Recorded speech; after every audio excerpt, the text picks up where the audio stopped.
So I'm Barry Hansen for short, of Minneapolis, Minnesota. I grew up here in Minneapolis, born in 1941. Am best known nowadays as Dr. Demento. That's the name I use on the radio, the syndicated show that I have had since 1970. And it's the reason why I'm dressed up like this, because that became my normal garb when I make appearances as Dr. Demento. And I'm Rob Hahn. I'll be asking the questions. Today is December 27th, 2018, and we are at the University Club in St. Paul, Minnesota. Let me start generically as we talk about Dinkytown. Recount, if you would, your first impressions of Dinkytown. My first impressions of Dinkytown, it was a place with a couple of drugstores and some other stores and students and other academic-looking people walking around along with fairly ordinary folk. And it was a place where I could catch the bus to go, or actually the streetcar when I first came. They were still running trolley cars up to 1954. So my first couple of years commuting to Kenwood, where I lived, I took the trolley downtown and then transferred to a bus. So I remember those Oak Harriet streetcars very well. So. And we've talked to people who went to Marshall High or Marshall University. You actually went to University High when it was all by itself. Yeah, before the merger. Pike Hall on the campus, right inside the campus, 14th and University, so it was just a very short walk to Dinkytown. Along the way, however, I'd cross over the railroad tracks, which was probably more exciting to me than anything else I encountered in the neighborhood, because I loved trains, and they were still running steam engines at that time, so I liked few things better than to stand on that bridge while a steam engine went underneath and I breathed all this noxious coal smoke. I thought, at age 13, I just thought that was wonderful. So, what are your memories of the interaction between students your age, middle school, high school, and then the college students, particularly when you would catch the train, a trolley in Diggytown, or wander in and out of the various locations there? To be honest, I never had a whole lot of reaction with college students. I was always a loner. I mean, I didn't have that much interaction with high school students outside of school itself either, because I was always somebody who amused myself at home with my records and the books and other things. My folks were very much into culture, the symphony and the opera and the and a lot of reading and the art museums especially. So I was into that. I did not hang out a lot with other kids. It's just the way I was. So no, I did not have a whole lot of interaction with college students. However, at U High, we would have units taught by student teachers every year. So they would share the teaching load with the regular faculty, and they were students, usually seniors, in the School of Education there at the university. So I would meet those college students. Occasionally one who played for one of the sports teams. I did follow a little bit the sports teams because that was the biggest game in town at that time, the Gophers in basketball and football. So you mentioned your records. Yes. Tell me about your memory of going into a bookstore in Dinkytown. I'll let you tell the story from there. Yes. Just while waiting for the bus or the trolley, I would occasionally wander around and just observe what stores were there. I didn't patronize many of them, but I saw, I think it was called just something like Campus Books on 4th Street, little bit east, a little up the hill to where the bridge is on 4th Street Southeast. And it was the last store before you got to the bridge on the left side as you walked up the hill. Its building has since been torn down, I'm pretty sure. I think it's where the McDonald's parking lot is now. But anyway, it was mostly a bookstore, but they might have had a little sign alerting me that there were records inside. So they had a large table with a cabinet under it that was all full of 78s. And the ones on top of the table were 50 cents, but many of them underneath in the cabinet, I had to kind of sit down on the floor to look at them, but they were a nickel or a dime. I could afford that on my leftover lunch money. So I started buying things that looked interesting to me, maybe 10 or 15 at a time, and I'd take them home. And I'd become aware of a limited number of old records because my grandfather gave me a bunch of them when I was 7 years old. So I was aware that there was music around older than what I heard on the radio. And most of the ones my granddad gave me were too old for my mother to really like. That was old people's music to her. But however, they had music from the 20s when my mother was a teenager. And I brought home a few songs that she liked, and she'd tell me, oh, that was from the 1920s when they did the Charleston and things like that. And a couple songs she'd sing along with. There was a copy of My Blue Heaven by Gene Austin, one of the big hits of that era, and she hadn't heard that in a while, so she loved hearing that. And so that store wasn't there for very long, but as I took the bus home to Kenwood, I would pass in front of the Salvation Army, which at first I thought that was just a place where old men lived. But then they had a bookstore, and one day they had a sign saying, "Special records, half price, 2 for a nickel." So on my leftover lunch money and maybe going without lunch for a few days, I'd had a stack like so. So that was the beginning. That was the beginning of my record collecting, but really the very beginning was just a few visits to this campus store in Dinkytown. So you could say that that was where I first was able to do trial and error, buy things that I didn't really know but that looked interesting, which is what I did for years and years after that, discovering all kinds of things. Amassing what sort of record collection at its height? Well, now it's certainly into 6 figures. At one time, before I had to move, it might have been closer to 200,000. So sometimes my publicist has said 500,000. I don't know if it got that high, but many people are awestruck when they walk into the record room at the house. So yeah, it really got built up. I kept imagining more and more records. I would imagine just idly in my... All right, jumping around now chronologically, yeah, sure. But I want to keep with the music theme. Sure. Tell me about seeing Bob Dylan. Okay. I just graduated from University High and was going to Reed College in Portland. I came home for Christmas, and my old friend Tony Glover, who I'd known for a couple of years, called me up and said, "Hey, you ought to see this new singer who's in town. He's great. His name is Dylan."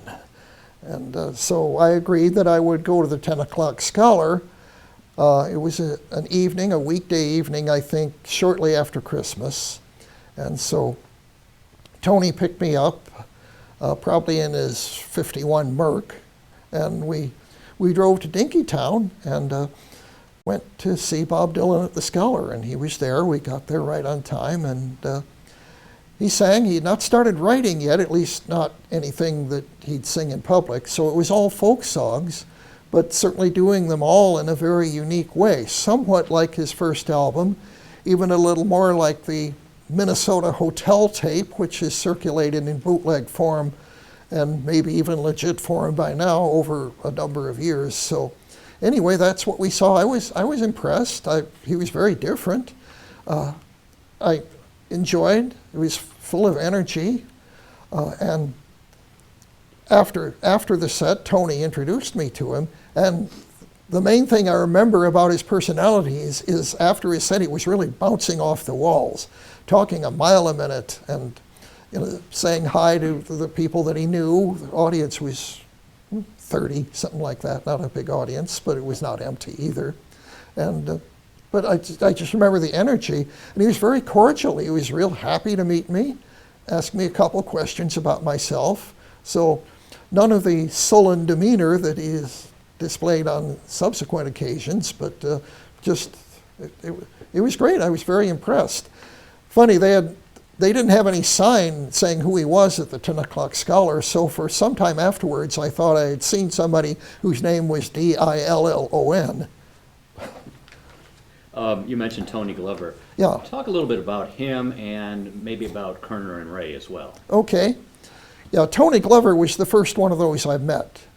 He was a year older than I am, I think, from Richfield, still living at home at that time. But I used to go to the Melody record shop, started doing that about ninth grade.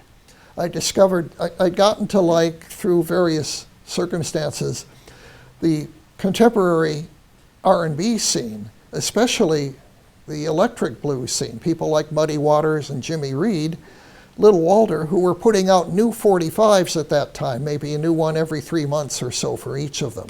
And so the Melody record shop was one place in downtown that always had those records. The owner would say, I bring them up special from Chicago, which is where most of them were made. So one day I walked in and the owner came over to me and said, you guys ought to meet. And he pointed out Tony, who was still known as Dave Glover at that time. So he said, come here, and introduced us to each other. You two are the only young white kids who buy this stuff, referring to the new records by Muddy Waters, which their main audience, I think, was middle-aged or older black women. That's who mostly that music was made for. But we both liked it. To me, it was as exciting and loud as rock and roll, but had more, it wasn't silly. It had more depth to it, yeah. So it seemed very sincere, though it certainly had its show-busy aspects too in a small way, but it just had more power to me than Bill Haley or even Elvis. And the other two, Ray and So, Koerner? okay, so Dave Ray, I went to high school with. He was 2 years behind me. He went to U-High, my sister's class. I knew him slightly there. I mostly knew him because I was the DJ for the dances, the sock hops. I had the most records by the time I was a junior, so I would play them and I would mix in. They wouldn't dance to Muddy Waters, but they would dance to Bo Diddley. So a couple of those became favorites for dancing. And when I play this record called Hey Bo Diddley by Bo Diddley, which came out in 1957, people would watch Dave Ray dance. He was the best dancer in the school. And that's how he got the name Snaker, because he would wriggle like a snake when he danced. So people would gather around and just watch him dance, sometimes with a girl or sometimes just by himself. It was something, as long as Hey Bo Diddley played, which was just 2.5 minutes, he would dance and the kids loved it. So I knew him a little bit from that. And he started playing guitar by then, but I didn't really become aware of him as a musician until that same trip where I went to see Dylan. It was a different night where Dave Ray, he might have been at the Scholar when Dylan was there. I can't swear to that, but anyway, he contacted me and invited me to come to his apartment where he played several songs for me with his 12-string. And I was bowled over that this kid who I knew just as a dancer had become suddenly very much of a commanding musician and singer. So certainly followed his career at that time. Because I only visited Minneapolis during vacations, I didn't really see Koerner, Ray, and Glover develop, but they were playing, the three of them, locally. I think it was a place over by the campus theater on the other end of campus, a little coffee house there. And that's where I first saw Koerner, Ray, and Glover. And of course, their record came out around that time, their first, the audio, Blues, Rags, and Hollers. So. Did you like that record? Very much. I loved it.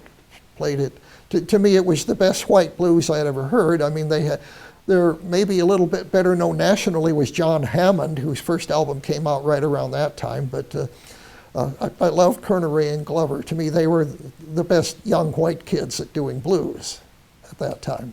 Let's go through a couple of the businesses, and you could share your recollections of spending time there. Gray's Drug. Gray's Drug was mainly I'd wait for the trolley or the bus in front of there, and sometimes I'd have lunch there or have a soda or something like that. Once in a while I'd splurge and put a nickel in the jukebox, which was not really loud enough to enjoy, but if there was a current hit I really liked, I could hear it there. So, and occasionally I'd buy some notions or candy bar or something like that, or some oddment of school supplies there. But it was. I'd certainly wait inside for the bus if it was 10 below outside. So that's the place I remember. In the lunch counter, I had dinner, not lunch really, but dinner sometimes, a hamburger and fries and such, either there or at the other drugstore catty corner from them, which had a very similar lunch counter. So. And then there was Bridgman's. Yes, Bridgman's a place to take a date, or occasionally a few kids after school. And I didn't really regularly go there just for the ice cream, but it was certainly pleasant enough when I was there.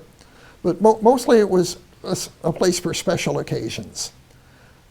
Dinkytown, was known for its bookstores. You alluded to the one where you bought your 78s. Yes. But then you had Perrine's and McCosh's too. Yeah, Perrine's was really, if I needed school supplies, that's where I'd go for that. And McCosh's, I only went in there a couple of times because I really wasn't buying books on any level until after I got to college. So my folks had all the books I needed to read. But yeah, I was aware of it, and other students would tell me about it and what a character Mr. McCosh was. And I remember his appearance, but never really had much contact with him. But anyway, it was certainly a place that I remembered, along with stores that sold all the other stuff you'd find in a little neighborhood store. And this is out of order, but later, after I graduated from school, I went to the needle doctor there, which started there. And that is now, they moved to St. Louis Park, but it's a pretty well-known nationwide business selling top-end stereo equipment, turntables and such. But there, it was first known, it was called the Needle Doctor because you could find a needle for any record player there. So my mother needed a new needle for a record player, so I'd heard of the Needle Doctor. So we went over there, and I was fascinated with that place too, but that was later, of course. I don't know exactly when they started. You mentioned that you attended your sister's reunion a few years Yes. ago. Mm-hmm. What was your impression of Dinkytown compared to what it was when you were growing up, going through high school? Well, it had evolved. You could find a greater variety of places to eat there, and places to hang out, and places that served alcohol, which was almost off limits during my high school years. Because they had this thing in Minneapolis called the liquor patrol limits. And they had established, I think right at the end of Prohibition, a law which specified that hard liquor and wine, anything stronger than 3.2 beer, could only be sold within the liquor patrol limits, which was downtown and some other commercial areas that weren't too close to the tonier residential areas. I think the idea was to keep saloons out of the nice parts of the city. So the liquor patrol was downtown, up into the parts of the north side and down to Lake Street. So there were saloons on Lake Street. But so Dinkytown was outside the liquor patrol limits. So maybe a couple places had 3.2, but certainly no place that served like a complete restaurant menu and no bars. The west side was inside the liquor patrol limits because that was not in such a nice area. It was right close to the old main drag of Scandahoovia. What's the name they used to call that? Snooze Boulevard. Snooze Boulevard, yeah. So that was within the liquor patrol limits. So that's why the club scene flourished over there more than in Dinkytown, because Dinkytown just had coffee houses. It had the Scholar, which was really the only place until much later that I ever heard any live music around that area. What am I forgetting to ask about Dinkytown that you want to add?